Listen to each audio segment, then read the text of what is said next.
This looks more like a campaign thing. The 60s.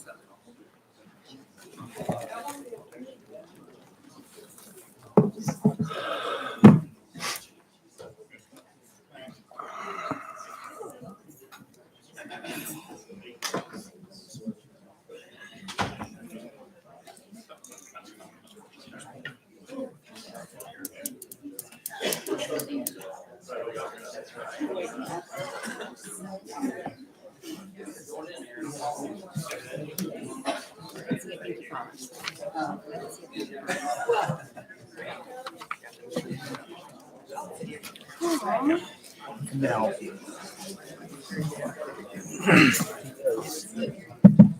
even though the meeting hasn't started, they're all 5 here. I go ahead and click on the left call. They can still. Just FYI. Good to know. It's the mom. So, we're going to have this thing. We're going to have them all in. So I just. Johnny, you're pulling the life right off, right? Yes. Okay.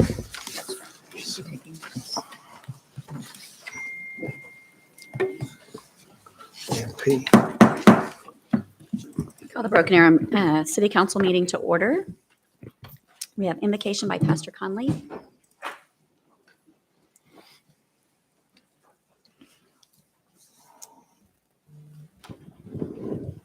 Let's pray. Dear Heavenly Father, we are so thankful to be here today. God, we are blessed to live in the city that we do, and pray that today you would lead us with wisdom and discernment. In Jesus' name we pray.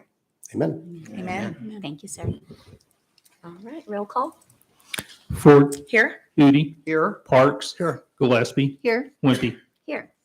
Please stand and join Counselor Ford for the Pledge of Allegiance. Attention, salute, pledge. I pledge allegiance to the flag of the United States of America and to the republic for which it stands, one nation under God, indivisible, with liberty and justice for all. I have items J and P to be pulled from the consent agenda. Are there any other items? Move to approve the consent agenda absent items J and P. Second? We have a motion and a second. Roll call. I'm sorry, the motion second didn't get Scott entered. and then Christie. I think I motioned the Pledge of Allegiance. I'm not sure it's. I'll second Thanks that. for Yeah, we'll approving. second that. There we go. All right, I'm getting there. Now you can vote. Okay, thank you, sir. All right, items J is approval of and authorization to execute an agreement with Works and Lets Inc. for the collection of past due life right accounts. Cindy Arnold. Good evening. Works and Lets of Tulsa is a firm that specializes in medical debt collection. We currently do have a debt collector, but it really does not specialize in medical. And they haven't had the greatest success. And right now we have like $2.9 million worth of outstanding receivables. Not all of them are over, past due, but I guess we would say close to $1 million is past due. So we want to go out and try to collect for the EMS rides. These are people who have not paid their bill after insurance that do not have Life Ride, or there are a few that have Life Ride but do not have insurance. So we discount 40% and there's still a balance. Okay, so we're basically within 2 years is what we're looking at, right? Correct. Of balances. And have we been this far behind, or is there, It's a continuous cycle. Like constant, EMSMC, which is our third-party billing, they show us anything over 180 days. Now, some of those could be people are deceased, and the collection agency will also be able to help us to decide if they're deceased, then we just need to write it off. okay. Well, Yeah. not necessarily. If they have an estate, we can make a Correct. claim against the estate. Correct. So just saying. Just a couple things here if I can, Mayor.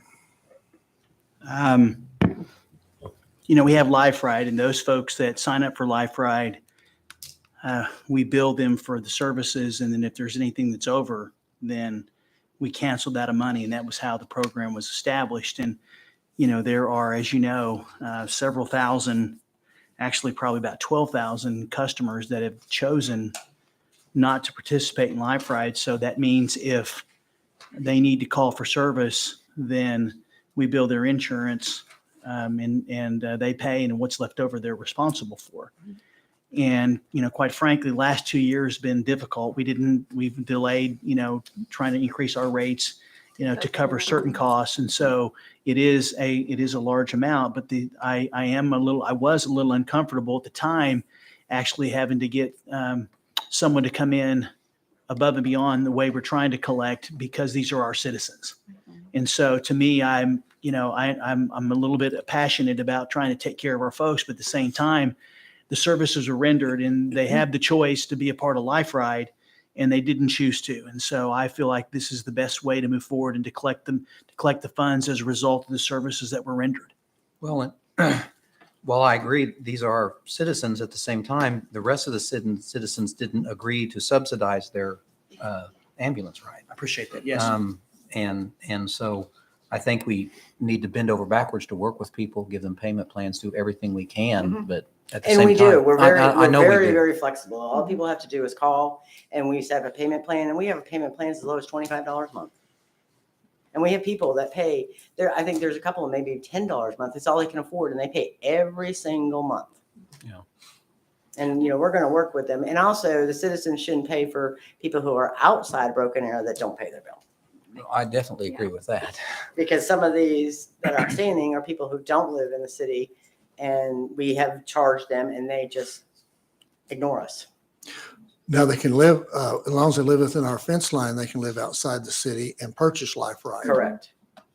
Because I know some that's done that. I don't understand why there was so many that didn't purchase that. You know what I mean? The Life Ride, and we do pay that. I mean, you take even if you leave the manpower out, look at the ambulances and the fire stations. Those are all paid by ad valorem taxes from citizens within the city of Broken Arrow. So I was concerned that it was up to that much. So I'm definitely in favor of this. I just want to make sure that And we we do understood. we have done a campaign to get the people outside of city limits and within the fence line. And we haven't seen a little bit of increase with the fire subscription, because people, Right. because that was another promotion we did. Right. Well, I mean, this firm's good at this, and having worked with this firm before, they're actually reasonable in their collections. They will work with people. They will, this isn't draconian in their approach, but they do this. So they're certainly capable of addressing this in a positive way. And we'll, before we send over files, we'll go through and make sure that, like, if Life Ride was checked and it wasn't applied, we will try to be as careful as we can to make sure that it's the most accurate.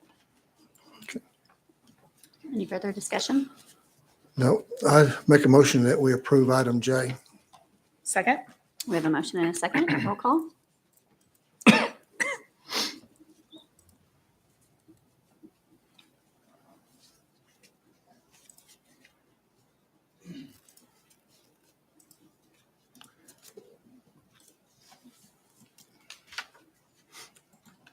We're getting there. All right. Thank you. Approved. Thank you, Cindy. Item P is approval of quotes received, award of lowest responsible quote, and authorization to execute a construction contract with Ground Level LLC for construction of the Korean War Memorial. Charlie Bright. Good evening, Mayor, Vice Mayor, and council members. My name is Charlie Bright with the Engineering Construction Department. I am happy to present to you the site improvements for the Korean War Memorial today. This project, city manager mentioned to me a while back, this project is really important to him, and it's important to the city altogether. To recognize our veterans, and in particular our veterans in this situation that fought in what's known as the Korean conflict, and as we're calling here, the Forgotten War. A lot of people forget about it. So in the 2021-2022 budget cycle, we approved $45,000 to commission a sculptor to procure the statue itself for the Korean War Memorial. That statue has recently been finished and delivered to the city of Broken Arrow. We just obtained it. It's at the Parks Department now. In the 2022-2023 budget cycle, we budgeted more money for the site improvements around that to create a foundation, lighting, planting, all the kind of things that kind of match the rest of the park there in that area. And that's what these improvements here are about. We went out for quotes the week before last, and we solicited 4 quotes from 4 different contractors. Our low quote was from Ground Level LLC for a price of $93,750. I believe at this time we are asking for this to be tabled because the quoting system that we used pertains to the ordinance that you guys are going to vote on later in this meeting. It exceeds the $50,000 in which you believe you're going to give, I don't know if you want to comment, but give the city manager permission to allow us to use the quoting system if it was deemed a benefit to the city. We need to pass the ordinance and the emergency clause and then come back to this item. So I'm happy to answer any questions about the project in particular. Or What was that amount again? $93,750. You know, I looked at that when I saw it. I was surprised. I didn't realize that there was that much money involved with the, we're talking about getting it set, the statue set, and chairs surrounding the deal. So I was extremely pleased with it, but I was trying to make sure I knew where it was coming from. Can you describe what all they're doing? Absolutely. So it's more than just a sidewalk and, a few flowers. Like, we're trying to make it match what you would come to expect from the rest of that park. There's raised planter beds like you would see in the Rose Garden with cast on top walls that you can sit on with nice plants in the planters. There's lights in the walls themselves that provide the down lighting. There's a concrete foundation angled, and we're going to put a plaque on the foundation that says, in remembrance of the Korean War Memorial. There'll be light shining up on the statue, and then there's sidewalk improvements and other landscaping in there. So the electrical, there'll be irrigation running through it all. So it's a It all pretty good adds amount of up. work. When do we anticipate it'll happen? Because we're losing our Korean War veterans every day. Understood. That's part of the reason of, I guess, tabling this and then voting on it. We tried to go as fast as we could to quote this out and save us some time. I believe the contractor should be ready to start. I don't want to give you a fake timeline, but I think it'll be very quickly. Okay. I'd be speculating if I knew the exact date, but it'll be fast. Fair enough. Yeah, I'm really pleased with it. When I look at the Veterans Park, I see it as veterans. I always put all the veterans together, and I don't want to leave any of them out. And we're making sure that we don't leave the Korean War veterans out. It's kind of like looking at the Arlington Cemetery. It's a cemetery for all the veterans. So, and to see that you're going out and really making it look very warm and really enhance the park is really a compliment to the Korean War veterans, and that's what we wanted. So I was very pleased with that. I was going to do that. I'd make a motion to approve, I think to that's table right. the matter pending passage of the ordinance. I'll second, Oh, sorry. Lisa will second that. We have a motion and a second to table for now. Roll call.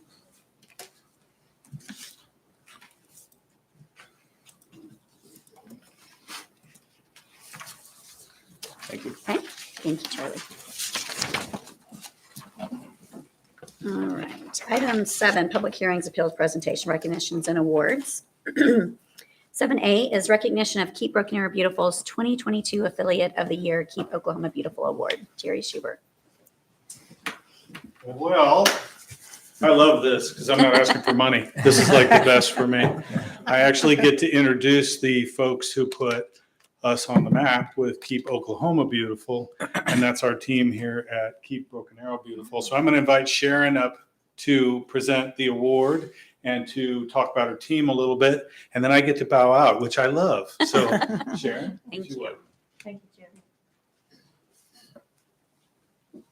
May I show the award? Sure. We've already officially presented. Hi, everybody. I'm Sharon Atchison. I'm chairperson for Keep Broken Arrow Beautiful. And this has been a banner year for our committee. I had a picture taken earlier with this award, and we had a gala in Oklahoma City that we were invited to, and Broken Arrow had 4 finalists in 4 different categories. And we sat there, and I wanted to thank Lisa Ford and her husband for attending the banquet. That was nice. We appreciated you being there and being our official photographer.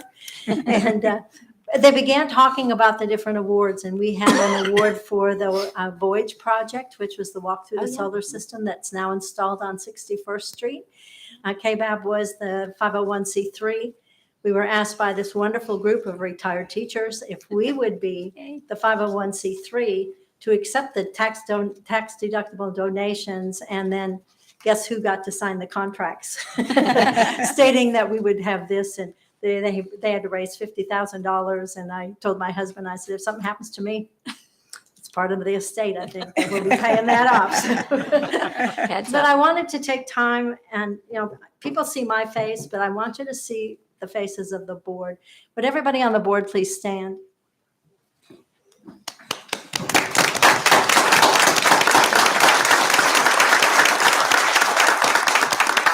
We have several different people from several different divisions, and I just want to take a minute.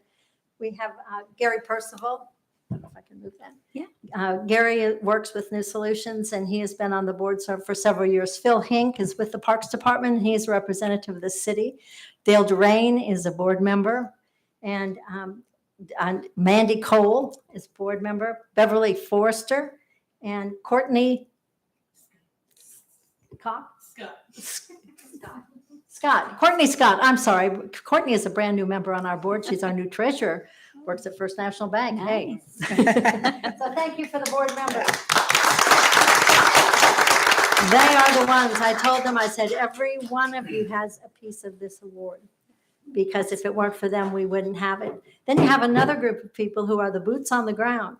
Our board can organize, and we can recommend, and we can work with different groups. We work with Jerry in the recycling department. Galea Albano, who is with the recycling department's on our board. She isn't here. And then we have Julia Rogers and Peggy Glenn, who are both with NSU. One is with NSU and the other is NSU Broken Arrow. But I want to ask the people here who are the boots on the ground, who have worked and supported these projects that we do, if you would stand, please, so we can recognize you. People from the Rose Committee, people from Boys, anyone here representing boots on the ground. And we want to thank a very special guest, Dr. Oliver, who is here tonight. And he was one that worked very closely with a group of people to get the Voyage Project underway. So I just think it's important. I'm so pleased they were able to come to show it takes a village, and it really does. It takes a lot of people. And I just, one example, I said, when we started this whole project with Recycle Rally, and Lisa was on the committee, came to our meeting. Scott came to one of the meetings. And when we were trying to get volunteers, Lisa recruited for us the ROTC group from Union High School and Broken Arrow High School. And man, did they work, and were they wonderful. So it's just everybody works together. That was the thing I said at the banquet, the synergy in the city is just magical. And that people just jump in and say, oh, I can help, I can do that. And I just want to congratulate the mayor, the city manager, all of the city council members. Thank you for allowing us to have this wonderful community that we live in, to make Broken Arrow the best place to be. So thank you for everything. Thanks, Sharon. Thank you, Sharon. Well, we absolutely appreciate everything that you all do for our city. So thank you all. We can put a lot of money in the Rose District or New Orleans Square, but if there's trash everywhere, it takes away from that. And so with the recycling rally that is done, the trash bash, and then just the beautiful roses, they make sure that's all around our city. I think a lot of times people don't really realize that that's all part of it too. Yeah. And it doesn't take a lot of money. It just takes a little bit of hard work and elbow grease, right? So thank you all so much. One other comment is that we are an all volunteer Yes. organization. We have no employees. And we were nominated for the Chamber Award for the Nonprofit of the Year. And Beverly made a beautiful statement as part of the application. She said, volunteers are an interesting breed. They can sit at home on the porch and read a book, or they can get involved in community activities. And we have to look for people who have a passion for the city, for our environment, to make Broken Arrow better. And that's why we have these wonderful volunteers. So maybe I'll be excused. Yes, you may. Well, I was going to make a plug, though. She's like, can we go sign KBAB our board? also does the Adopt a Mile and all, and there are miles that need to be adopted. There are things that you can do with this organization to improve the quality of life in your very own neighborhood. So reach out to KBAB because there are many opportunities for everyone in the community to participate in this group's goal and venture. So well done, everybody. Yes, thank you all. Yes, you may be excused. Actually, Unless you want to stay, you was can gonna- stay. I thought we should require him to stay here for the duration of the meeting. Congratulations again. Thank you Thank so you. much. All right, item 7B is a presentation of post-event update for the 2022 Scott Fest Festival. Lori Hill.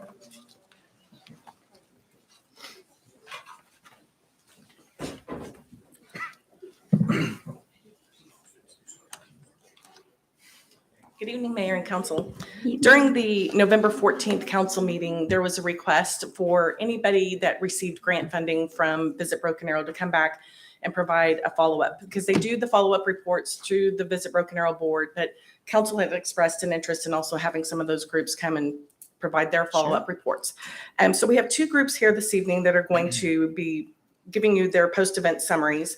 The first one is Scott Fest, which hosted their 2022 annual event at the Events Park September 16th through the 18th. And they received $30,000 in grant funding from Visit Broken Arrow for this year's event. And this evening we have Aaliyah Campbell here with Scott Fest to provide her update. Thank you, Lori. Mayor, City Manager, and council members, thank you for the opportunity to update you on the progress of Scott Fest 2022 and our future outlook. Additionally, thank you as always for your ongoing support of our event. Scott Fest 2022, which took place from the 16th to the 18th of September, was our most successful year yet. Financially, we exceeded our revenue goals, and reputationally, we were able to provide an improved event for attendees along with additional investment in areas such as shuttles, tents, and talent. Attending the event, including an A-lister, Graham McTavish. As you will see, we saw increased economic impact locally and regionally, and we continue to attract new demographics of attendees. An event of this size also faces challenges and areas to improve, and I'll highlight a couple of those areas as well. I'm going to attempt to use this clip. Oh, never mind. Thank you.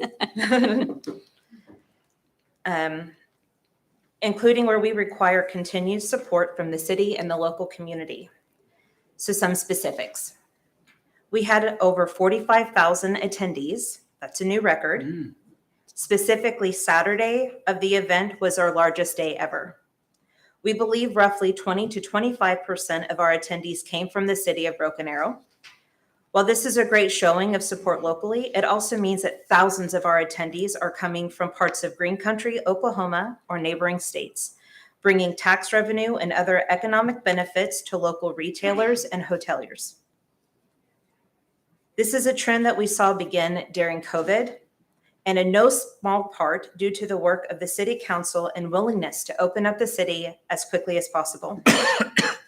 Some attendees came from as far away as Florida, Washington State, or even New Hampshire. So I'll switch to the next slide. Here we go. Hotel room nights from local hotels, which we could actually track, were up at over 700 room nights. While revenue increased, we did see expenses increase. So I mentioned there were areas that needed some help. These key areas, and these likely will not come as a huge surprise to the council members, shuttles. No Broken Arrow hotels offer a shuttle service, either from the airport or to the event. This deters people from staying in Broken Arrow and coming to the event. We need support to expand this effort, including showcasing the great areas in Broken Arrow, including the Rose District and New Orleans Square. This will also help to alleviate parking and traffic congestion at NSU. And if you attended Saturday morning, there was a lot. Power and water, again, this is nothing new here. However, we are fast approaching the point where we are limited in what we can do at the events park due to a lack of sufficient water and power. I am conscientious of your time and I don't want to hog the meeting, but we would welcome the opportunity to meet with the city manager and relevant council members to talk through some of these items in more detail. In closing, thank you all for your continued support, and we look forward to a strong partnership with the city of Broken Arrow in the coming years. Thank you. Thank you. Well, I brought some show and tell for a couple of these presentations. So this is the new Broken Arrow tartan that Scott Fest created for our city. And this is mine. I'm excited about it. I wore my Christmas tartan today, but I mean, I still had to show this one. So I went obviously Saturday and Saturday night, and last year I was only able to come just for this little bitty bit of time because I wasn't even thinking, and I overbooked the whole day. And so this year I was like, I'm not booking anything. I'm just going to be free to just hang out. And it was such a cool experience just to see all that you guys put together and just the culture and everyone just like thriving in, through the culture. And then I'm seeing the social media later, like where, everyone's like, I got a kilt, and you're like, you would have never thought someone would have put on a kilt, and then now there's a bunch of guys wearing skirts, but it was such a great event. You guys did awesome. So, and there are things we absolutely know there are things that need to be addressed in the events park. I mean, it's got great potential, but it needs amenities. It really does. So we have to make those considerations. So I didn't know what to expect because I hadn't attended before. And I took advantage of this year, and I went Saturday around, shortly after lunch. Didn't leave till 7 or 8 that evening. There was plenty to see, great music, 4 or 5 tents that was constantly music overturning, and whether you wanted good old fashioned country or you wanted a nice Celtic sound, you could find it. So it was really fun, and it was something I had never experienced, but I look forward to next year to experiencing again. Thank you. And I ended up planning to go for an hour and spending almost all afternoon and evening. It's a consuming event. Yeah. yeah. And I wanted to say I got to attend last year. I had a work event this year and wasn't unable to, but it's an amazing event. Y'all do a great job. I think these reports are so important because when we see what you've brought to our city, it makes it easy for us to justify what like extra expenses and things like that. That's why it's so important. And plus it advertises your event to make it even bigger, and it gives the residents, they have an idea of what goes into it and, Yes. and why we've decided to give. So, Yeah. and people really have no idea how many people come in from out of state, out of our city and even out of state for events like this. Yeah. I think many times people are very shocked at how many visitors we have to our city. This So event is it's super good. exciting when it comes to tourism. Not only are many of our participants from out of the area or out of state, so many attendees. Lori invited us to the tourism summit that was held here in Broken Arrow this last year. And it was amazing to speak with Matt Pinnell and to see the impact that this event has not only on the state, but right here in Broken Arrow. So And it was really cool to meet Graham McTavish. Yeah, McTavish. Yeah. So I got a selfie with him. So Nice. kind of Mayor. made sure that happened. If I can, we're really like less than 10 months away, 9 months away from the next They're one. already working on it. So I'm sure. probably should be a good idea to try to get together in early January with Kenny Schwab and myself, We would love that. because obviously if you have requests, I need to get estimates on those requests and then determine their cost and then get the council involved. And then obviously there's engineering involved and there's Right. construction, and you just heard how much things cost. So, let's get things rolling. Okay. So, Well, because I'll I'd send love you to an email. recommend to help. Perfect. It's just a matter of timing and see what we can do between now and then. Okay. So, Sounds look great. forward to We'll it. follow up. Yeah. Thank you, guys. Thank you for coming out. All right. And the next presentation is the post-event update for the 2022 Rooster Days Festival. Yes. And this year's, I'm about to lose my voice. This year's Rooster Days was held June 9th through the 12th. And they received $20,000 in grant funding from Visit Broken Arrow. And I'd like to always plug this, but it's the longest running festival in the state of Oklahoma. And it's right here. And I'm really anxious to see what prop you or thing you brought to represent Rooster Days. But I'd like to bring up Lindsay Cunningham with the Broken Arrow Chamber to provide the update for this year's event. Oh, she's right behind me. There she is. Lindsay, who else do you have with you tonight? So I am Tiffany Shepard. I'm the events I'm director sorry. at the Broken Arrow I was Chamber. going to say, I thought. But I have my crew with me tonight. And thank you for inviting us to share a post-event wrap-up. We're really excited about Rooster Days. In 2022, we hosted it in June 9th through the 12th. Through the duration of the 4 days, we saw a little over 26,000 people come through the festival, which was fantastic.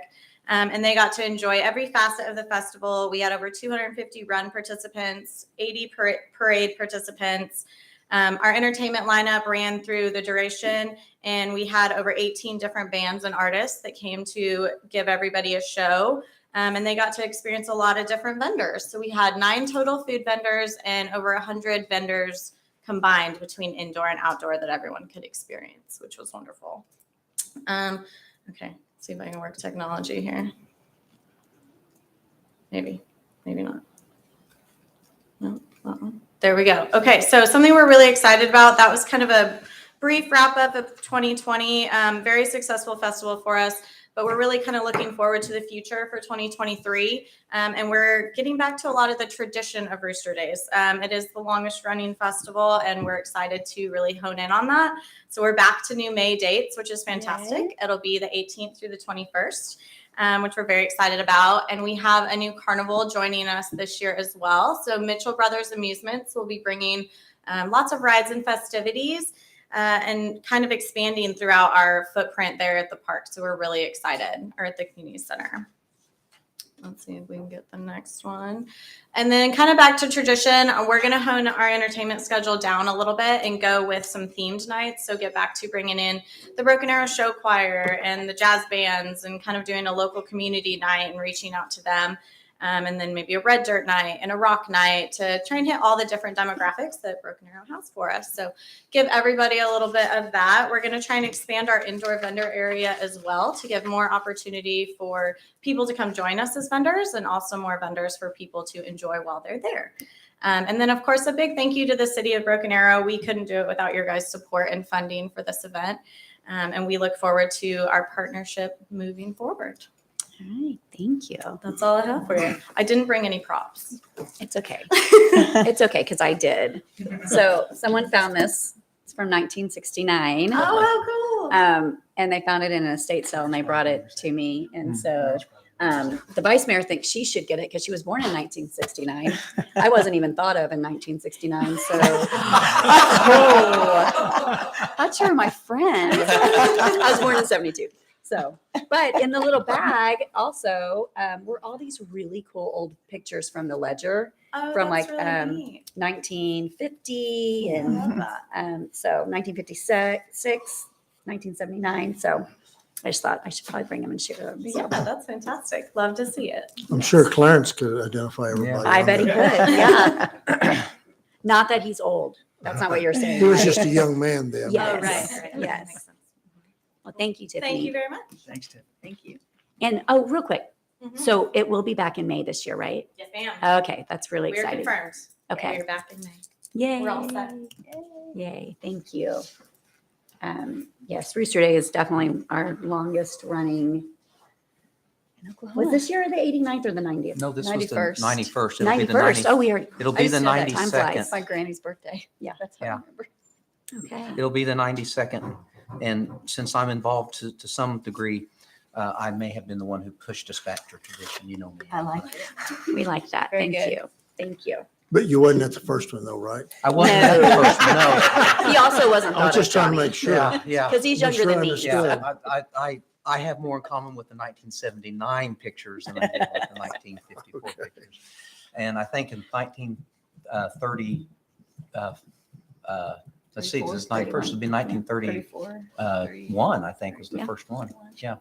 I know a few people who were around back then. Maybe you do too, Johnny. I know him now. Okay, yeah. Well, But, great grandfathers. Yeah. But it's a great festival. I've always called it kind of Broken Arrow's homecoming because a lot of people come back just to experience it, and It's a great festival. So, and I'm excited. It's in May again this year. I think it'll feel more normal, even more normal. And they've got a great committee, a great group at the chamber who are enthusiastic about making this happen. So I think it'll be a really special event this year. And I'd heard a lot of comments about people that were not pleased it wasn't still in May. Because, it seemed like the end of May, end of school, people are just scattering everywhere. Unfortunately, that was beyond our control. So I realize that, when we but I'm could just have it glad to back have in it our back. control, we did it. So Well, I was getting ready to brag on you because you brought it back. yeah, well, yeah. Well, we love it in May because school's still in session and the bands can participate in it, and that makes Exactly. that's part of, our traditions. You have the give and take on the Mother's Day though. Like there's a lot of people who love it on Mother's Day weekend because your moms are coming in town or that's what they do as a family. And then there's the ones that's like, that's not what we want to do on Mother's Day. So anyway, We got both. so we're going to be Got good. May and We got Mother's. May and so That's good. all right. Item 8 is citizens' opportunity to address the council. We have none. Item 9, general council business, is 9A, consideration, discussion, and possible appointment of 3 representatives and 1 alternate representative to the Indian Nations Council of Governments, otherwise known as INCOG Board of Directors, and 1 representative and 1 alternate to the INCOG General Assembly, each for a 2-year term beginning January 2023. City Manager? Yes, every year the city council has to consider members of the governing body or myself to represent on this very, very important board. And because of our size, as the mayor mentioned, we have several positions. And so I'd like to have a discussion with the governing body on who would like to serve. And then that alternate position is very important because of just the schedules of the other 3. I'm happy to continue serving. I like serving on INCOG, and my schedule allows me to do so. I think I've attended most, if not all, the meetings. I know I miss at least one, but I've attended most, if not all, the meetings. So it's helpful. It allows us to lobby at a larger area for things, and it's keenly important on making sure that Broken Arrow gets the funding it deserves. So I'm happy to continue serving if that's the council's wish. And I was an alternate until last year when the election happened, and then I became part of the INCOG, like our choice for INCOG. And what I kind of feel like needs to happen with all of these boards is that, and I hope everyone hears my heart on this, is as we serve like more than one, because I haven't served a full term yet, but if I were to be still on INCOG, I would roll off the next time. And I feel like that's kind of what we need to do is, like, as we move forward with these boards, we should give other people a chance to serve. I mean, and if I'm on another board that I need to roll off of, I would do that because I just think that's kind of fair for everyone to serve. And traditionally, the other people that are there at INCOG, it's the mayor and the vice mayor that are serving, but that isn't really, you don't have to do that. But that is traditionally how it is from what I've seen. So it's nothing, and I don't want it to come across that way because it's nothing against you, Scott. It's just, I do feel like that we need to have like kind of a rolling thing. So as we move forward, different people can serve. And I mean, and I would like to consider to continue serving. I've been on about, I guess, 1.5 years now. And so then if you chose to keep me on, I would roll off the next time. But if you feel like you want somebody else, I mean, I feel like Deborah needs to serve. I think it would be very beneficial for her to serve on the board. But if y'all feel like that you want another person besides me to serve, that's okay too. But I have enjoyed, I've learned a lot, and I feel like I have more to learn still. So, but.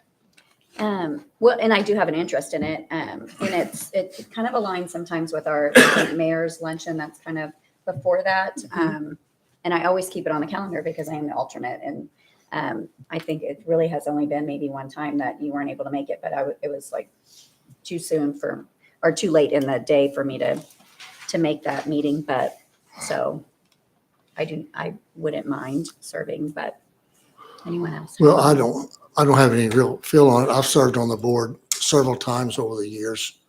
And I enjoyed it. Know the staff. Of course, Rich has been there so long. Everybody knows him. Yeah. Just served 1 year, 15 years ago, and Rich. So it's good to know how it works, how INCOG works. And sitting on that board really helps. So I'm neither here nor there. You know what I mean? I'd serve if I was needed to serve. If somebody else didn't want to serve, it's enjoyable to be on that INCOG board. So I'm just open either way. I don't know about cutting it off. If you serve maybe 2-3 years, then roll off possibly. That gives you time to. The first year is just kind of getting Figuring it acquainted, right, in the I process. joke, you got to figure out where the bathrooms are in the first year. Yeah, and then after you find out the bathroom, you need to kind of know everybody else. So, because you get all the rest of the INCOG members from other cities. So I would think it'd take 2 or 3 years to maybe do that and maybe roll off. So I think your idea is good. I just think maybe a little bit longer before it roll off. Just my only point. I like the idea of rolling off too. I'd like at some point to have an opportunity, but I think like you say, you got to get your feet wet, and then you don't want to leave as soon as you just finally figured out how. And right now, our third member is our city manager, correct? Yes, ma'am. And that's largely done because of quorum issues. Right. And then I'm the alternate. Correct. As of Yeah, right now. as of Yeah, right that's currently. Yeah.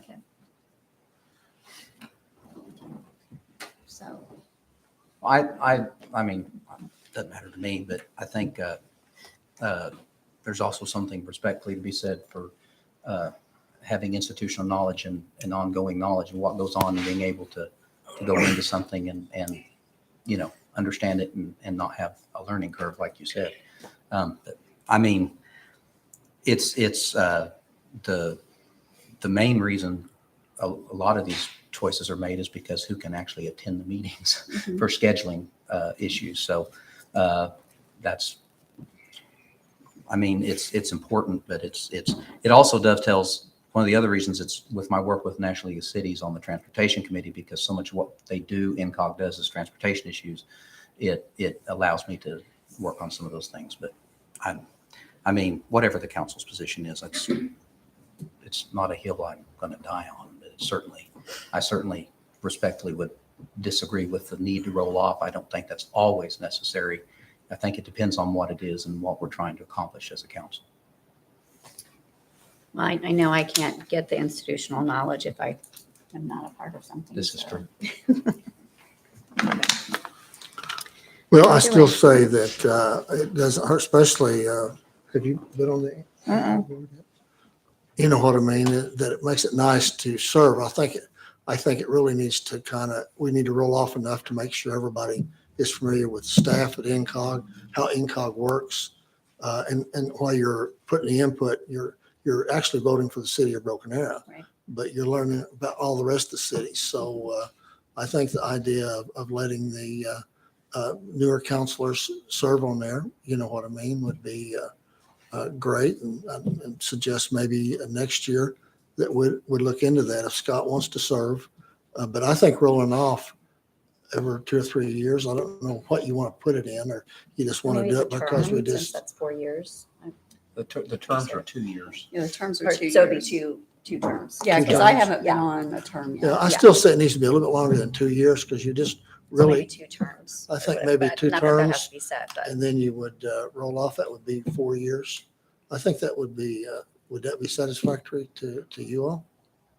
To do Yeah, that? that's, Because I'd like to be back on there because there are new faces on there. You meet people new all the time. So I think if we did that, it would work out great.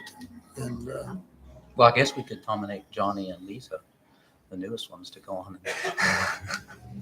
well, that, I don't mind that. I like serving on it. I'm not saying I'm trying to serve on it. I have plenty to do now. No, trust me, my schedule's busy.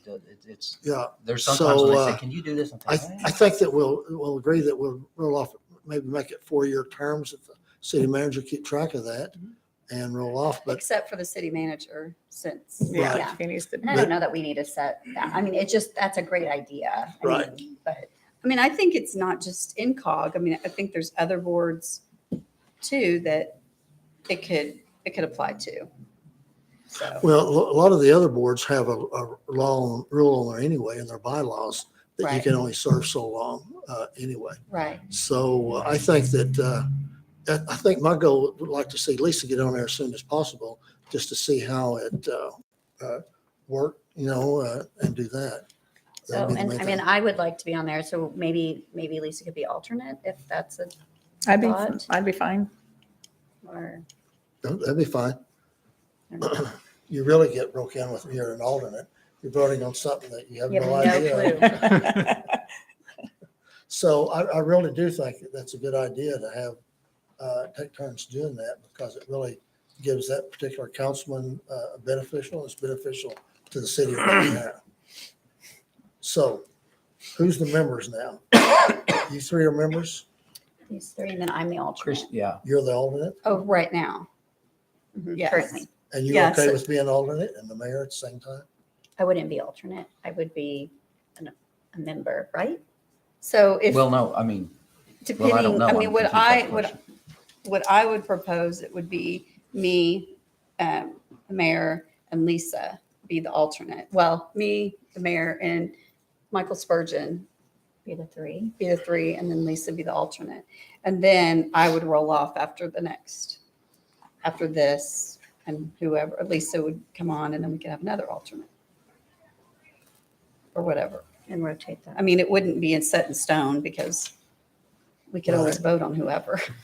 Okay, So, well, I don't know. Scott wanted to get back on it, and I don't have any problem with that. He brings his wisdom there. So, but I would like to see Lisa get on there as soon as possible, because it is an important committee. I've used it, even my other boards, when they talk about having a councilman on their board of directors. I said, well, we're on the board of directors of NCOG. That's the largest, you know what I mean, nonprofit in northeastern Oklahoma. Yeah. So however you guys want to work it out, just to get Lisa on as soon as we can. He's taking care of it. well, I guess I can I will make a motion that the three members for NCOG are Mayor Deborah Wimpy, myself, Christy Gillespie, City Manager Michael Spurgeon, and then alternate Lisa Ford.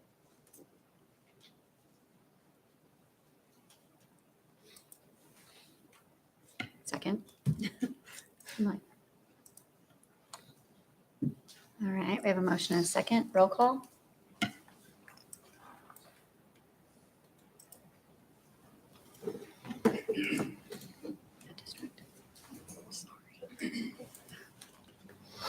All right. Item 9B, consideration, discussion, and possible approval of PUD 197-2022 and BAZ 196-2022 rezoning annexed residential estate and agriculture to RS3 and CG. Larry. So Mayor? just like to take care of that. Yeah, Mayor, Vice Mayor, Council, City Manager.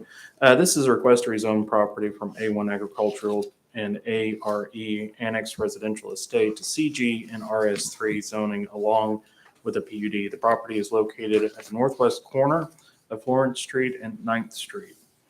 The PUD divides the property into two development areas. Development Area A should be developed in accordance with the use as with the development of Commercial General District.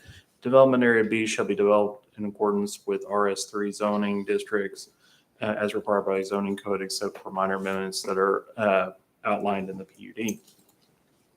In the meeting held on November 3rd, 2022, Planning Commission recommended approval by a vote of 5-0 that the rezoning request and PUD be approved per staff recommendation. 3 residents spoke in opposition to this item, and 1 online form was submitted. Concerns included traffic, safety in the area, lot sizes, property values, and wildlife. Staff recommends that the rezoning request and PUD be approved per Planning Commission and staff recommendation, and I'm happy to answer any questions that you may have. So this is the one that it came back. They had kind of changed their commercial from the Correct. north-south They had- orientation to east-west. Well, Kind of. yes. So what you see there is that they had changed from level 3 to level 4 on that northern portion of level 4. So just reduce level 4 by half. Okay. And that was what Okay. council had recommended to approve. Yeah. Yes. I'll make a motion to approve. Motion and a second. Roll call.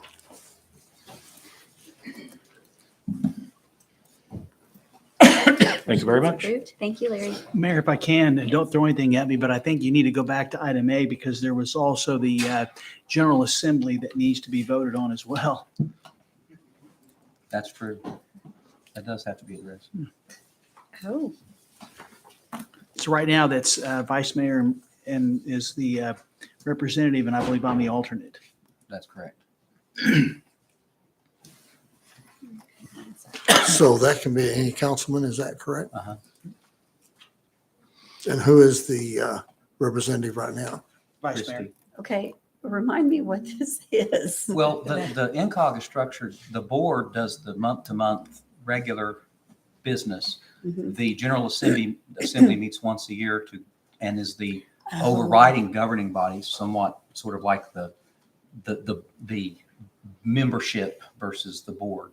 And, Okay. and they set the blanket policy for NCOG, and then the board carries out. Okay, That's actually a really good meeting. It's once a year. It won't be at Freddy's this year. 'Cause okay, that's Freddy's the thing. We went Freddy's to is Freddy's. Okay. closing, but I can tell you, they always have great speakers that come in and talk about various things going on that are pertinent to what's happened at the time. I mean, Tim Gatz has spoken before. They had someone this past November, Vice Mayor, I should say, about the medical marijuana, came in and spoke about that. And so it's a pretty important position. And also then when you have the annual get together that they do with the networking, that's something everybody can attend as well. So and you currently are the. Vice Mayor is the member and I'm the alternate. Yeah, it requires an alternate as well.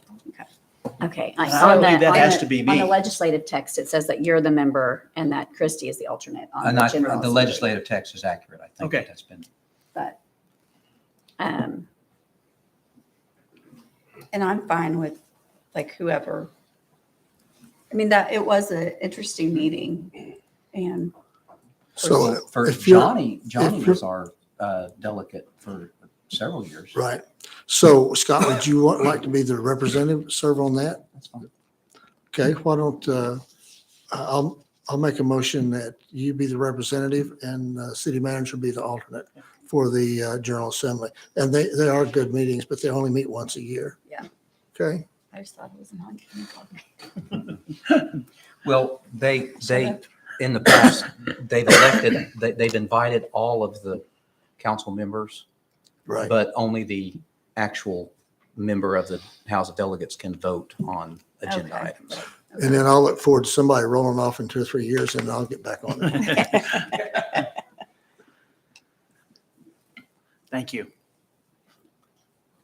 Well, we had a motion. Did we have a second? Yes. There is, Yes. Lisa. I second. Lisa's second. Lisa? Okay, on this one, we're gonna have Oh, to take we're a on the voice wrong vote. Item, so, yeah. So do this. We weren't set up for 2 votes on that one item. Okay, All right. Ford, Yes. Moody, Yes. Parks, yes. Gillespie, Yes. Wimpy. yes. Okay. So we're going to item 9C. Consideration, discussion, and possible approval of the appointment of Kyle Al-Rafai, every time, to the Broken Arrow Economic Development Corporation Board of Directors for a 3-year term beginning January 1, 2023 and expiring December 31st, 2025. Jennifer Rush. Good evening, Love your Mayor, jacket, Vice by the way. Mayor. Thank you. Members of council and Very city manager. Is that in the Normally minutes? you would be seeing Jennifer Conway here, but she sends her regards. She's actually representing Broken Arrow in New York, working on job attraction. So I am going to present the slate of the board of directors. So per the BAEDC bylaws, the board of directors is submitted to the governing body, so the Broken Arrow City Council, the Broken Arrow Chamber of Commerce, and the Broken Arrow Public Schools for consideration and approval. So these board of directors have been appointed through the nominating committee in August of this year, and the Broken Arrow Economic Development Corporation and the Chamber of Commerce approved them in September. So this is what is before you now for Kyle Al-Rafai. And many of us know Kyle. He's kind of came into Broken Arrow like a whirlwind, and he's approving so many more jobs. I think when Kyle officially met with us, he had predicted he would have about 100 new jobs starting in Broken Arrow. He just told me the other day that he's looking at 280. Yeah. So it continues to Right. grow, and that never continues to grow. So just a little bit about him. He has built the automotive industries in Swift Recon. In Swift Recon, in right next to Bluebell, it is the largest. It's one of the largest North America's third-party recon centers. And so what has continued to grow with this business is it's continued to develop more and more people coming into Broken Arrow. He's on a mission to inspire change in the industry and fine-tune the way the industry works. He strives to create high-earning jobs. He employs, his dreams are employing a 3,000 plus workforce. So he has big dreams to continue to get the community to flourish. He's a visionary who excels under pressure, and Kyle shares his expertise, knowledge, and experience to empower and inspire next generation leaders and help them realize their visions and positively impact lives. So with that, we would ask that you approve the appointment of Kyle Auerfly to the Broken Arrow Economic Development Board for a 3-year term. I make a motion to approve. Second. And he will probably reach all of those goals. I just know it. Yes. So we have a motion and a second. Roll call. Motion passes. Consideration discussion for Matthew Adams to be on the Broken Arrow Economic Development Corporation. So same process was used to nominate Matthew Adams. And for those that don't know him, Matthew Adams is president of Ascension St. John Broken Arrow. It is a 44-bed acute care hospital in Broken Arrow.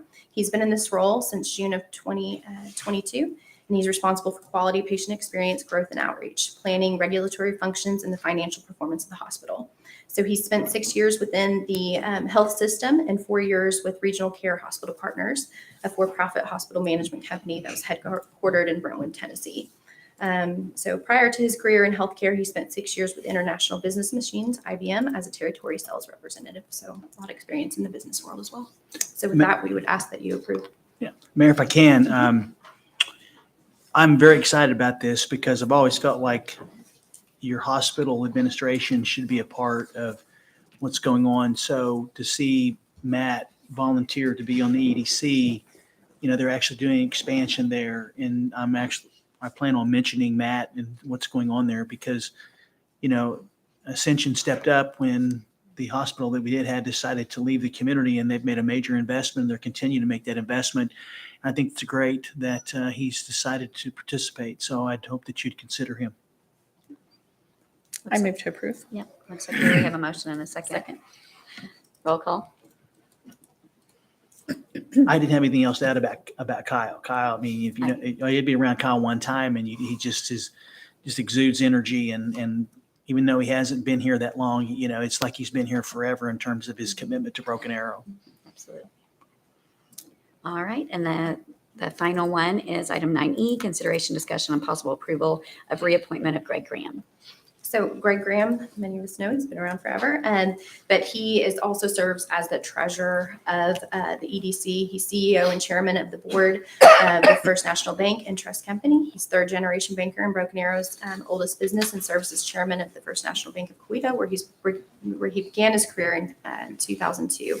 Prior to entering the banking business with his family, he served in a variety of nonprofit management roles in New York and Northwest Arkansas, and he holds 2 degrees from the University of Oklahoma, master's degree from Harvard University, and father of 4 children.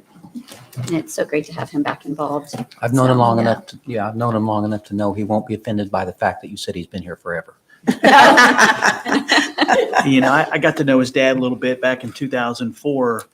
And then he was one of the first people I met when I got here in 2015. And we had lots of discussions about him getting back involved. And I was super excited to see him in the bank. I mean, they contribute to so much and they do so much for this community. But with his expertise, because it's always just not him, it's in, basically you bring that type level of expertise and influence to such an important board. So I'd ask the council to reappoint him.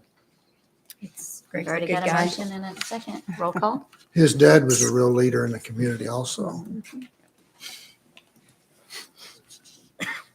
Approved. All right, item 10 is preview ordinances. 10A, consideration, discussion, and possible preview of an ordinance of the City of Broken Arrow amending the City of Broken Arrow Ordinances, Chapter 10, Article 3, adding Section 1059, key lockbox systems. Chief Moore. Hi, good evening, council, vice mayor, mayor, Mr. City Manager. You may recall over the last year, we've had several conversations about emergency access to our gated neighborhoods and to apartment complexes in the city. We were looking for consistent, quick, and reliable means of access for our emergency responders to get in and out of those neighborhoods.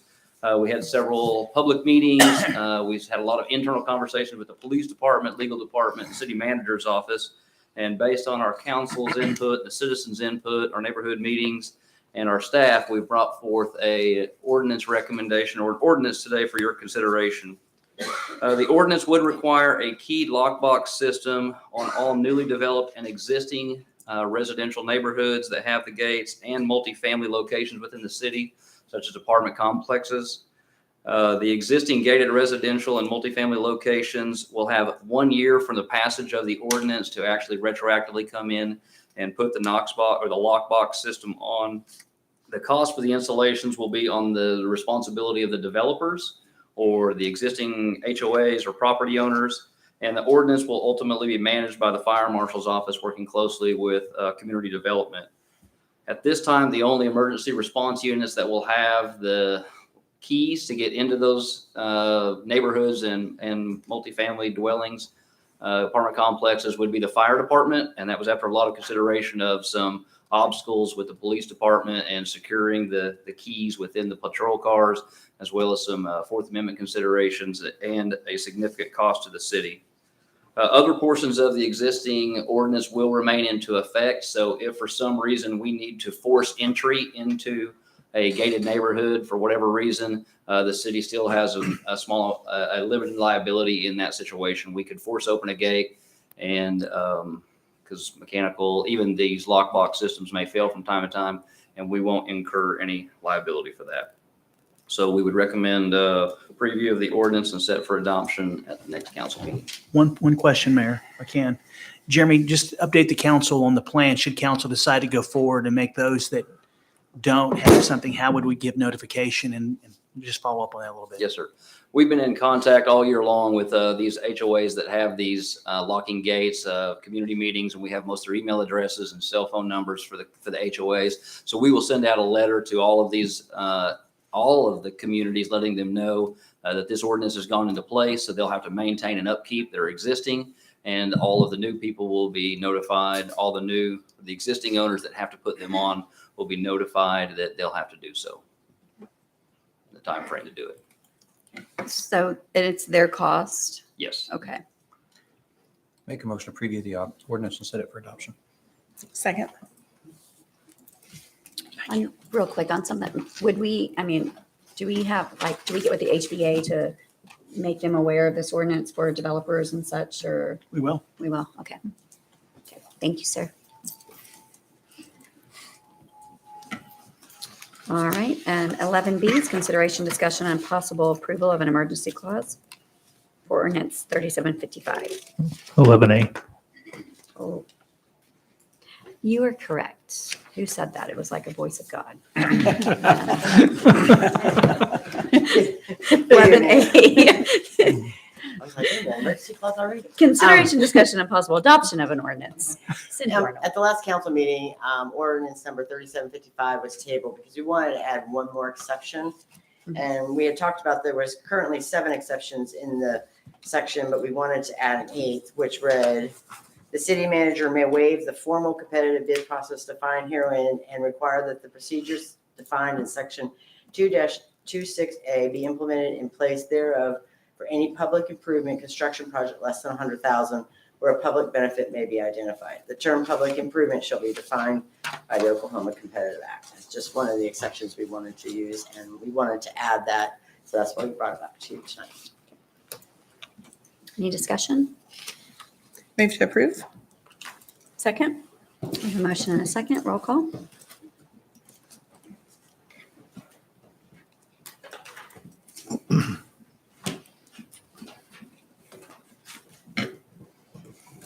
All right, item 11B is the approval and emergency clause. Make a motion, we approve emergency clause on 3755. Second. We have a motion and a second.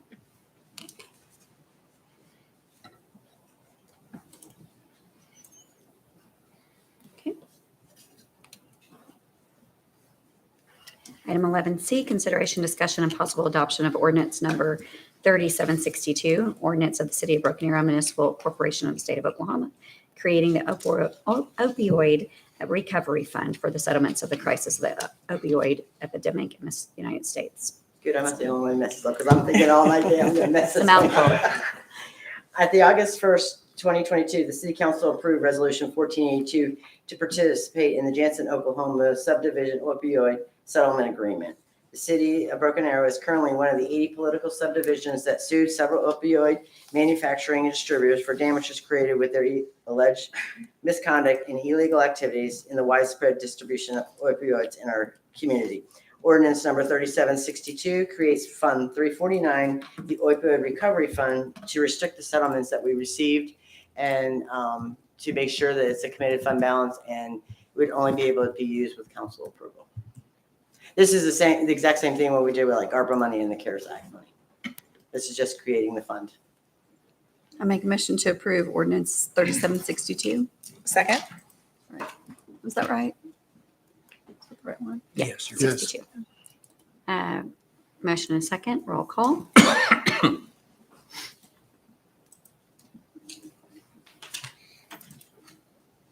Good. Item 11D is the move for emergency clause. So moved. Second, The motion and a second. Christie seconds. Roll call. Item 11E, consideration, discussion, and possible adoption of ordinance number 3758. Larry Curtis. Mayor, Vice Mayor, Council, items E, G, I, and K are all items that have met the requirements of our zoning code and plating requirements. And so if you would please go through each one of these and approve them and then approve the emergency clause, it would be greatly appreciated. So we've already approved them. Plats, yeah, everything's already been approved, yes. Okay. Move to approve ordinance number 3758. Second. I have a motion and a second. Roll call.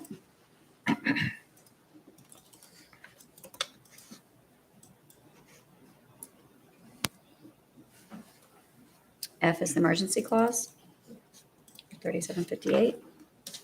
Move for emergency clause. I I'll let you second it. I don't do anything. We need you, Johnny. Yes. we do. Man, I need to be faster. Everybody hold Take my on. hand. I feel like we're on like Family Feud on these things. Item G is ordinance number 3759. Is there any Make a discussion? motion, we approve it. Then you can discuss it. Yes, he says, I want to. I have a motion and a second. Roll call. Item H is the emergency clause.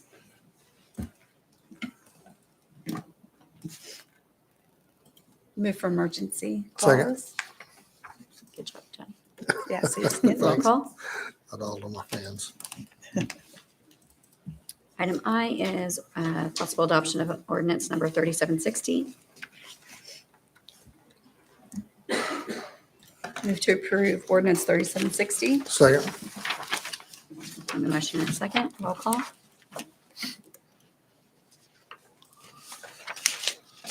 An emergency clause is item J.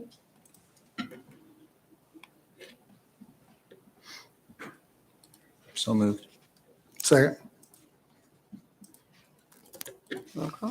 Am I getting faster? You guys getting slower? You're getting faster, Johnny.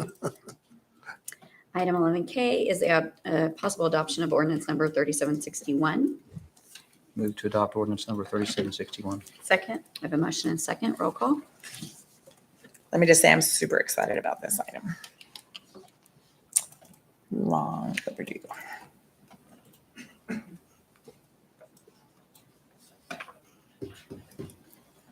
Mr. Parks, waiting on you.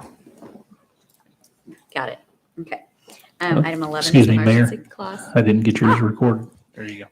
I thought I had. I'm sorry. I was giving you a hard I time. hit it. I hit it. and It didn't do it. Item L is the emergency clause. I need to blame him for it not working. Move for Second, emergency. Roll call. Thank you, Larry. Thank you. Good job, Larry. Yeah. All right, item 12 is remarks and inquiries. If I may interrupt, Mayor, Yes, you may. item 5P we need to Oh, we address. do need to go back to. Thank you. And Mayor, before we do get to that item, I did have a point of clarification. I needed to ask for the city clerk if he could restate what the vote was on item 11B, which was the emergency clause for ordinance number 3755.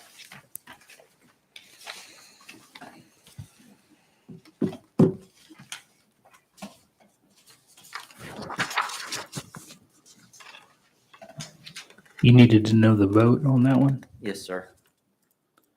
That's 5-0. if I recall.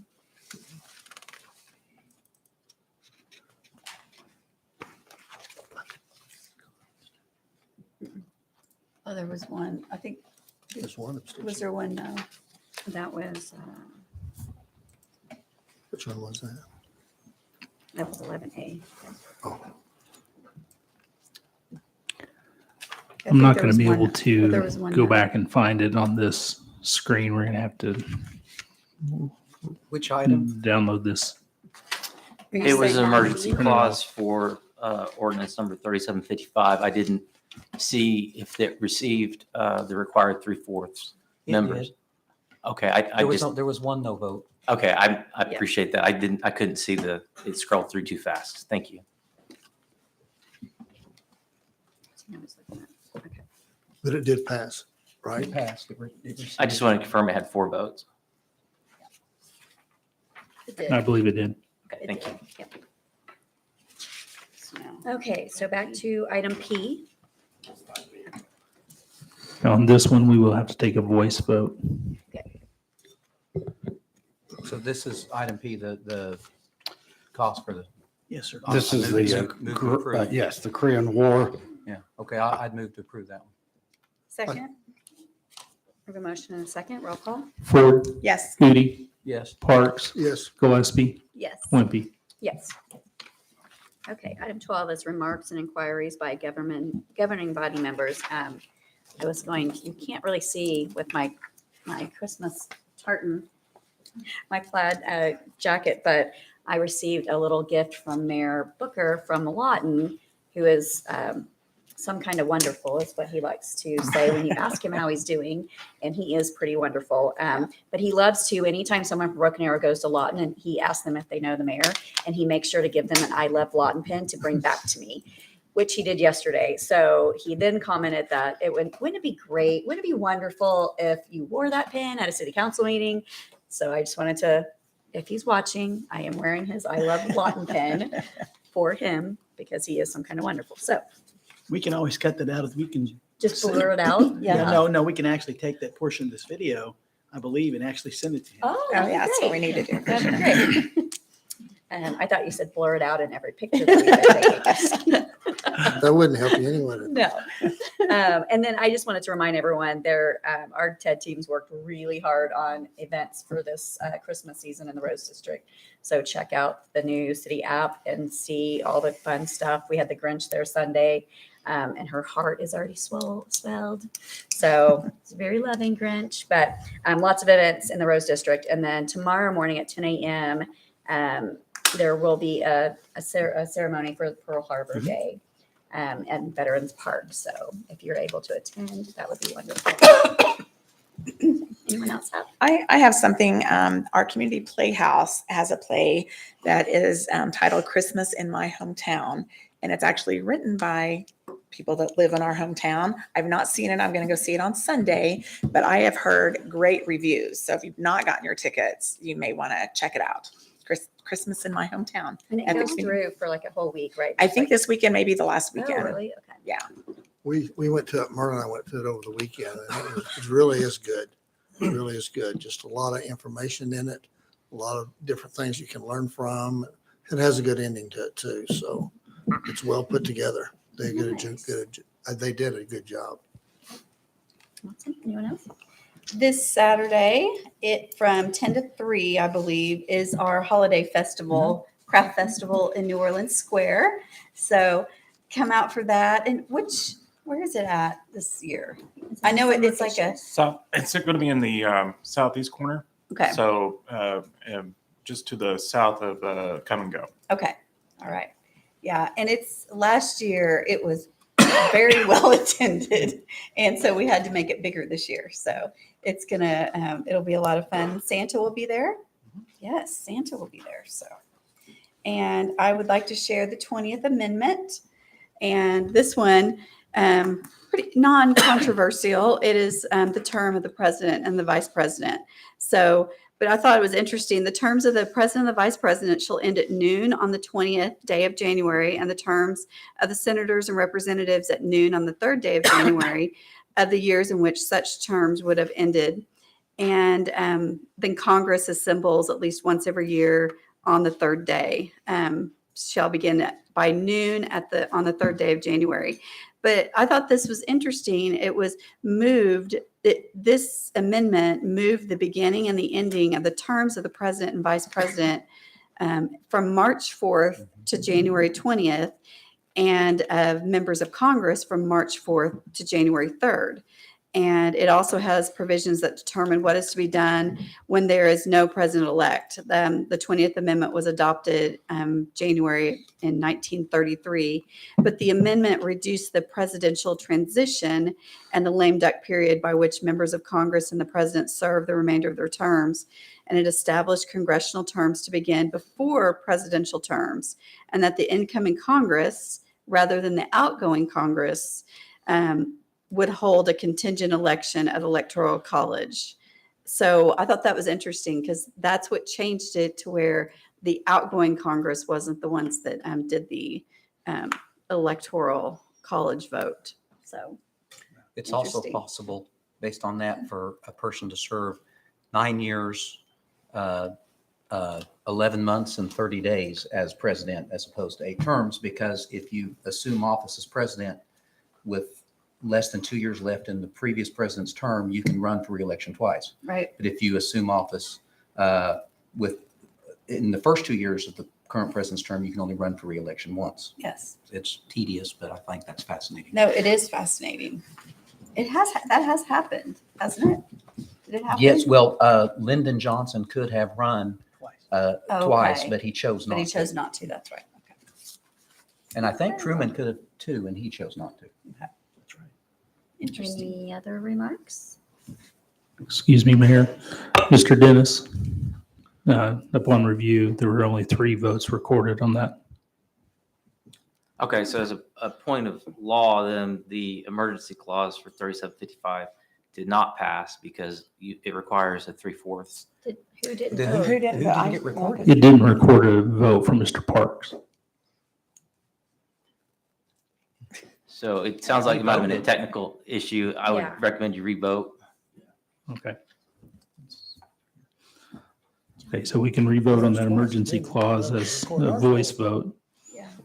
So this would be, your motion would be for the emergency clause for ordinance 3755. Okay. So It's it's not on the adoption of the ordinance, it's on the emergency clause? Correct. Do we just need a vote, or do we need to do a motion and a You second need to again? do a motion in a second. I motion to approve Move the emergency clause. clause. Okay. Second? We have a motion and a second. Roll call. Ford, Yes. Udi, No. Parks, Yes. Gillespie, Yes. Wimpy. Yes. Okay. Remarks and updates by city manager? Yes, I have several, Mayor and members of council. Good evening. A lot of just updates. Let me start with following up on what the mayor mentioned about the TED team's efforts to provide more experiences other than just the actual tree lighting ceremony. And I have to give the TED team, specifically Aaron Hoffner, an incredible amount of thank yous and kudos for the thought that went into trying to do that. And we started, and it's just progressed to where we've made it larger, and we're trying to get through the whole street. And we're also trying to do New Orleans Square as well. So that way there's events going on in all our communities. So I appreciate you mentioning that, Mayor. With respect to that, there is another opportunity to meet Santa, and it's tomorrow evening at the Rose District Plaza from 5:30 to 7:30. The next opportunity to meet the mean one is Sunday, the 18th, from noon to 2 p.m. If you don't know who the mean one is, that would be, let me see, I think we have to say the mean one and not the Grinch. So just FYI there. And also, I wanted to share with you some. Trademark issue. Yes, yes. I mean, you're a mean one. Sing it, Sammy. Okay. Scott serenaded us all the way to Texas. He sang 19 songs in high school, so we heard every one of them. Yep. True story. Well, it's too late tonight. That's why I say you're going to sing for us, Sammy. No one wants to hear that. Speaking of the Rose District Plaza, tonight we kicked off our winter farmers market. Yeah. It was packed too, by the way. I drove by there on my way here. Packed. I had Yes, forgotten it that was packed. tonight. I'm like, what is going on? Yes. Community development had gotten so much feedback, Nicole Orchid specifically, and others, about wanting something in the winter because we closed down in the fall and then we shut down till April. And so they came up with the concept of having this on an evening, and it's determined that it's going to be from 4 to 8 p.m. every Tuesday through the month of February. Then we'll take a break for a month, and then we'll be back on the set with the actual farmers market. And it was packed this evening. There were close to 30 different vendors providing local foods, meats, vegetables, and so forth. And I just want to say that I do think it's going to be highly attended, probably for sure through Christmas, and just listening to the Christmas music and just the festiveness. It was the Chain Reek. It was absolutely amazing. So, and I will say this, you know, I think it's important that we have input from the merchants, and positive or negative, because obviously we want to have a good experience every year. There's going to be a merchants meeting sometime in January. It's early January, and the TED team is going to send out a survey to all the merchants to ask for feedback on the event, which I think is good. You know, the city pays for the entire event. However, I do think getting input is important. And so we're going to take their input, because my vision is, and I know council shares it, is to try to grow the program within reason. And that includes purchasing additional pieces to make the tree bigger. Okay. However, there is a cost, which is quite significant, as Michaela has reminded me, to get it to where we need to be. So I know Matt works very hard to try to find the pieces, but Matt's very dollar conscious in terms of what we do. And so, I'm going to be probably authorizing some additional funding to enlarge the tree. But as it grows, the cost grows, and I'm trying to find that porridge is just right in terms of what we spend. So, but it's exciting. The fact is growing. We moved it back to start time.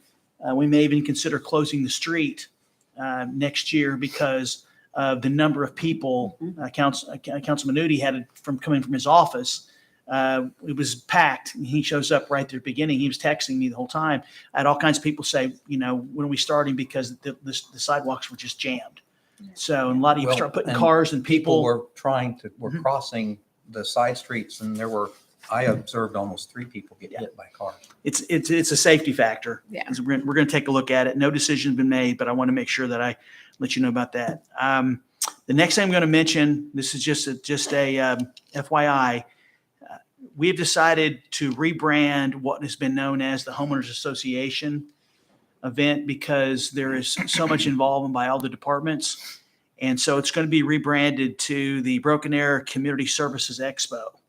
And sometime next month, I will have staff come and give you an update. And I think you're going to be just amazed about the forethought that's been put into this in terms of how this is going to be set up to where so much information is going to be put out there in terms of classes for residents to learn about just about everything that we do for that same period of time, and still have these homeowner associations be able to come out to get the information that they need. And so I think it's going to be a great thing, and I want to make sure the council is aware of it. I love that idea, because we had been talking about that. I know when it was created, it was more about homeowners, but we have renters, we have, you know, we have residents in our community that probably don't think they can even go to it because maybe they don't own a home. So maybe they live in an apartment or something. And Well, so sometimes renaming it. Yeah, I think that's Yeah. great because sometimes too they think they have to be on an HOA board Yeah. or have an HOA, Yes, and or there's it's so just many. the HOA that can go. Yeah. Or I love that idea. and there's so much information, and the entire all of our departments are there, and they just share so much information that it's great for the whole community. Well, I'd like to see it grow to the point where, there's other things that we can do. And I do think when we open this up, the way we present it, you'll get more folks that will be there, and it's just going to grow. And so I appreciate Larry's team being responsible for this and being very open to coming up with ideas and suggestions. And so we'll give you a brief update on it so you'll know what's happening. And obviously it's going to be February 18th. So if council sees something that they'd like to see, then we could certainly incorporate that into the presentation. A few more things I want to mention is I got a meeting coming up, I think late next week, with representatives from PSO about discussing the Valentine's Day vote for the renewal of our franchise. And I'll be talking to those folks about their public education campaign. Obviously, we can do public education about the importance of the renewal of this franchise. And so I'll keep you posted on what's going on. But once again, they're going to be handling it. But I think that we can come in and help and talk about the importance of having a reliable power provider for this period of time. It's a really good deal agreement for our community, and I'm excited about presenting that to the public next year. A couple other things is the state of the city is a week from tomorrow. We put a lot of time and effort in that because it's really a chance for us to showcase just how well we're doing as a community, thank God. And I think it's the compassion and quality of the people and business we have here is the foundation for that. And a couple things I want to let the council know is, as a part of my presentation, I'm going to be mentioning a couple things. And one of the things I'm going to ask the council to do next year is to fund a community survey focused with how we're doing. And secondly, is start getting the public's input on priorities for the next bond package, because it's literally going to take 3 years, I believe, to thoroughly go through and vet all the projects that will be presented to the governing body probably in the fall of 2026 for a vote in 2027. And so Kenny's team, Ethan Edwards, all the staff needs plenty of time to vet those, because we could be looking at $260 to $70 million no tax rate increase, but there may be $500 million of the projects. And I don't envy. I mean, we left $90 to $100 million on the table in 2018 because we can only do 210 or 11 million, and I presented 310. So those projects are still out there, and those are projects you all hear about every single day. For example, I'm starting to get a lot of requests for traffic signals at different intersections where they don't warrant right now, like Washington and County Line Road. However, 5 years from now, there's a good possibility it may meet those warrants, or Tucson and Olive. There's just a lot that's happening. And so we really got to be thoughtful, and because once that package is approved, then that's what we got to go by for 10 years. So I think getting the public's input, and that includes the council having a discussion separate from that about a new city hall and the need to make a decision in the next year on where it could go or should go, and then and putting an architect on board, because it's something I would like to visit with you and get permission to move forward with. And so there's a lot of great things that are going to be coming out in the state of the city about what we accomplish and what's coming, in addition to all the other initiatives that we have going on. So I'm looking forward to it. And I thank the council for participating last week in the survey. I don't want to ever be a traditional, just stand there and just talk at people. I think it's better when it's a little more lighthearted, and I'm excited about the video the directors did. And of course, I'm going to say this again. I mean, the mayor says it, and I've heard all of you say it.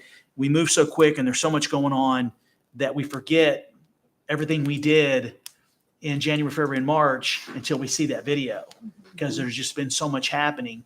And then things happen at the end of the year that now I've got to readjust to. Like, festivals are a huge part of what's going on in Broken Arrow today. You heard that the Rooster Day is back at where it normally is. It was at a well attendance last year. People, I think it's going to be bigger.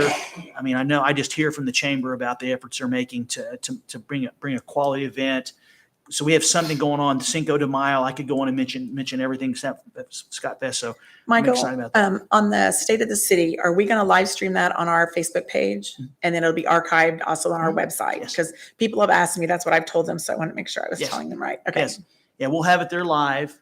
And then I'm going to mention that we're live, and then it will be because there's a lot of people, and then we'll send out an email, just a reminder that they can watch it. Because I think it's sold out. I think the event is sold out. It is So sold out. That'll be the only way they'll be able to see it So, if they don't have tickets. I've chosen to stay at the chamber. I just like that venue, but next year I'm going to have to move it to Stony Creek because they're having to turn people away, which is a good thing that, and these are most of my comments next week are going to be based around thanking those that have contributed, because the job the council and I have really do is about creating an environment. It's about creating a way of ways and means, policies, procedures that promote private investment, because it's a private investment that drives the community that actually makes us really who we are. And it's the people that are coming here that, like Kyle, for example, and I could go on. I'm not going to really mention too many because I'll leave somebody out, but there's so many people making those investments. So I wanted to mention that. And the last thing is Kenny has an update that he wants to give with regard to a couple of temporary intersections that are going to be coming up. You want to give council notice? Yes, thank you, Mr. Spurgeon. So Mr. Spurgeon's asked me to bring to your attention some of the improvements at the New Orleans Square. Obviously, the intersection's going on. We have the signal poles are in, and all of the components, the brackets, the signal heads, the poles, the mast arms, everything's in. In order for us to move forward to the final construction phase 4, and stay on schedule as we had talked about, we need to install the southwest pole and mast arm. Okay, not a big deal, right?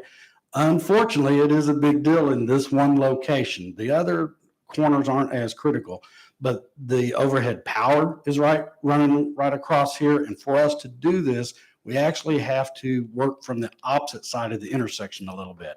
So long and the short is we need to go to a 4-way stop at this intersection for about 4 hours. They think they can actually get it in quicker and will work as much as they can. We have looked at working on Saturday. That's not working out too well. There's a big event coming this Saturday.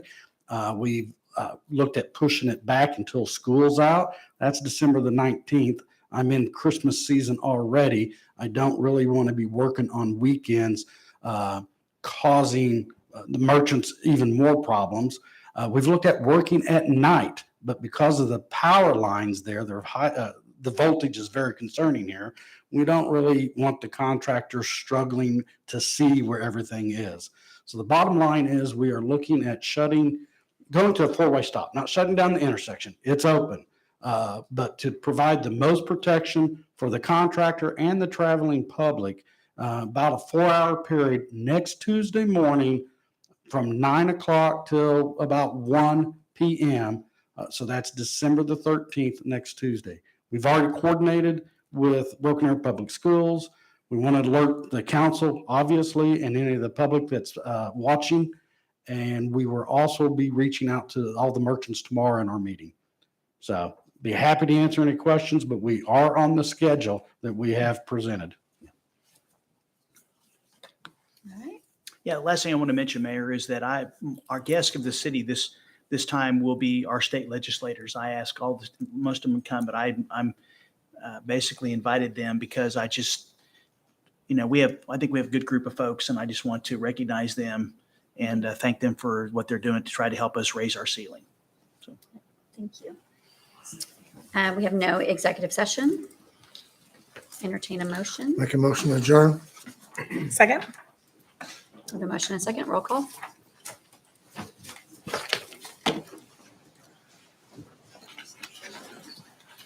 All right. Call the Broken Arrow Municipal Authority meeting to order. Roll call. Ford. Here. Ady. Here. Parks. Here. Gillespie. Here. Wimpy. Here. Are there any items to be removed from the consent agenda? Move to approve the consent agenda. Second. We have a motion and a second. Roll call.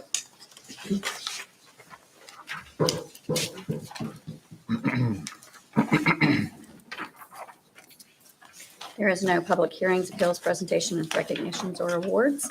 Item 6 is general authority business. Consideration, discussion, and possible action regarding approving and authorizing execution of Resolution 1502. Kenny's Rob. I'm going to ask Tim Robbins to present this to you. Tim Robbins. Thank you. Good evening. Tim Robbins, Construction Division Manager for the City of Broken Arrow. I'm in place for Ethan Edwards. The resolution you have in front of you is in regards to a project, the fertilizer production project at our Hakey Creek wastewater treatment facility as part of the RMUA facility. So this resolution is relating to encumbering future funds. It's indebtedness for the project. And this is, the resolution is to indebt the project towards $18 million.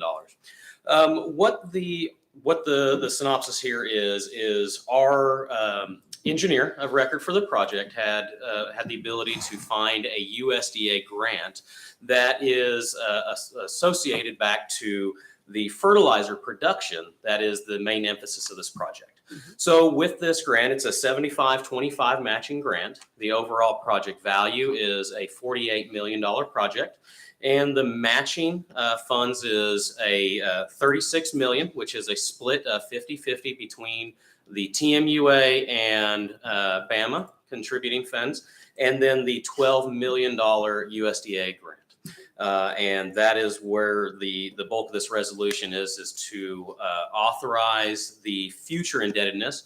This is part of an application, and this will give the authority and the commitment to add into that submission for the grant to the USDA. Does have any discussion? Okay, say the numbers again. I mean, I'm all for it. 'Cause it's like, it sounds, So- I mean, but that's awesome. So the overall project value is $48 million. Okay. The associated 75% match is on TMUA and BAMA at $36 million. So that is $18 million apiece. Okay. So the supplying funds from the USDA grant is the $12 million. I made a motion to approve. Second. I like free money. Sometimes. Roll call. And I actually get to chair my first RUMA meeting in the morning, so fun. Go for you. So, thank you, Tim. Thank you. Remarks and inquiries by governing body members. City manager? I have none, ma'am. There is no executive session. Motion adjourned. Second. I have a motion and a second. Roll call.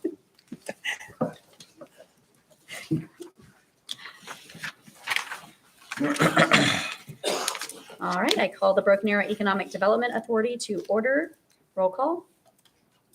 Ford. Here. Moody. Here. Parks. Here. Gillespie. Here. Wimpy.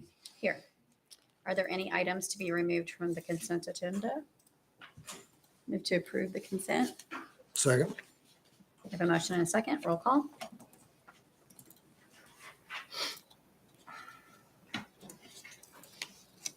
Okay.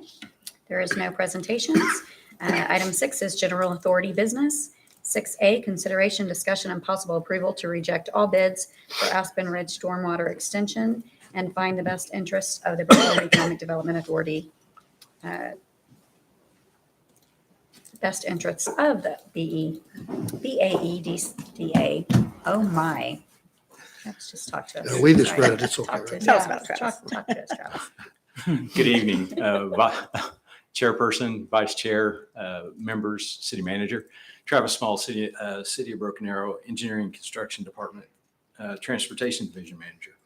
So when Norfolk was constructed for the Aspen Ridge project, in order to implement future development, a stormwater extension was necessary, and staff worked with the design firm that designed the Norfolk project to extend that stormwater project along Aspen and turn it along the turnpike. So plans and construction documents were put together. We advertised the project. When we opened bids, we found that the bids came in at, the apparent low bidder came in at $762,000. This was considerably higher than the original estimate for the project.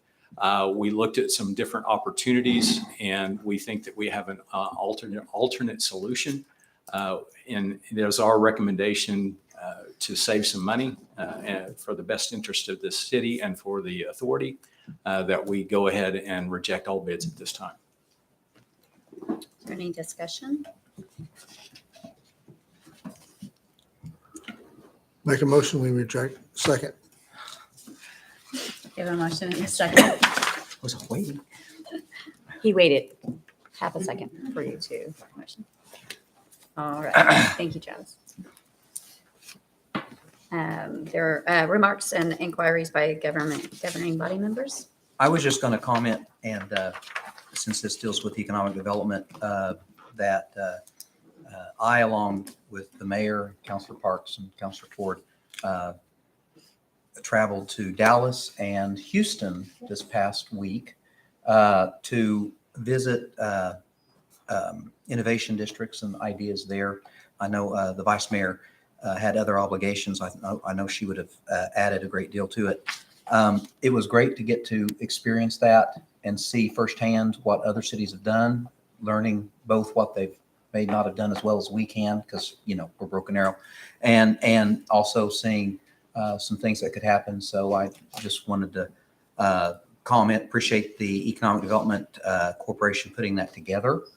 And I thought it was time well spent, and I came back with a lot of ideas and an even better understanding of what our own innovation district could be, and realizing how big a deal it can be done right. So When done I properly. would welcome any other comments, but I thought it was a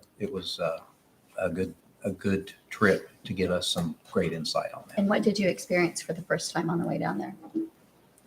Oh, yes, apparently, It's a big much deal. like going to Disneyland, Buc-ee's is something important. It was an experience, and thanks to the mayor, I have a picture of me standing with some strange-looking beaver. I couldn't let that memory go. Yeah, thank Well, you. and he's from Beaver, Oklahoma. Yeah, so- it does fit, so, you know. But yeah, I do. I have that picture proudly posted, so it was an interesting trip. Yes. Councilman Parks really, really loved Buc-ee's. I was impressed with how much he liked Buc-ee's. Oh, you're going too far. I did tell Marta we're going to make a special trip down there. Buc-ee's is It really impressive. is a unique. It is. spot. It was an interesting. But I was on my own time. I wasn't on city time when I went. That's right. And I may or may not have gone home with an inflatable 6-foot Buc-ee's. Yeah. Well, Did you really? I did Yeah. too learn a lot on that trip. It made me have a lot better understanding of what it could be. So I think it was very worth our time, and I do appreciate the people that put it together. It was very well organized, and we did not have many breaks, if any No. breaks. No, So, there was very little social. It was Yeah. yes, all we were work. working. Yeah. Yes. Yeah, the first day was like almost 5 miles nonstop, just walking around that 1,900-acre complex. Yes. And they spent a lot of time, especially that first day. One guy spent all day, with us, just showing us everything. So I think one of the things that I really learned is that terminology, you know what I mean? Even though we're going to be smaller than they were, they're so large. But the things they talked about are things that we can look at and implement just on a smaller scale. Yeah, like legislation they had to put in place to make it. And it was great that Ross was with us because he could go back and talk to his fellow legislators about what was needed if we were to create some of the districts or ideas incentives wise. So It was a good trip. City Manager? I appreciate you mentioned that, council member, authority member. I don't have anything to add on that. It was very informative and really could give council a visual. I just think that's important. And there's a lot of steps behind the scenes that are happening, as you know, and will continue to happen. And the most important thing to me right now is getting the infrastructure in. Because when the bottom line is that when site selectors are considering a location, there are so many great places, they start looking for reasons to eliminate you. Because they got to pick a place, and then time becomes money. And so my biggest concern is getting the utilities to the site, which we can do, and have them somewhat into the site. We're going to have to make some decisions about how at least the initial entrance into the site looks. So we have them there. And then once we have them there, we'll have the funding to make any adjustments. And so that's what we're going to be working on from the city's perspective, and try to get that done as soon as practicable. So that's what I'm excited about, because those are tangible improvements. They're going to say, hey, listen, we now have a site ready where utilities are right there where we can get them to them. So I'm excited to share with you just that probably at the next meeting, Jennifer Rush has been working very hard on 2 initiatives that I'm going to need some discussion and direction on from the authority. So there'll be information coming to you, if not one or two things next meeting or in January, but just a heads up. Teaser. Okay, So great. looking forward to it. That's all I have. All right, there's no executive session.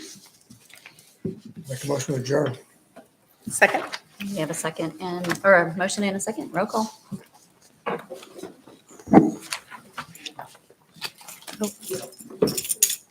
Mayor. I got it. I didn't want to leave. You want to stay? All right. We are adjourned.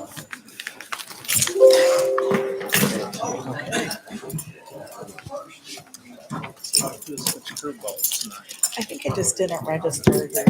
I think there was a glitch because they said it was up on that screen and not like that. So I looked at mine. I looked at my screen and it showed vote.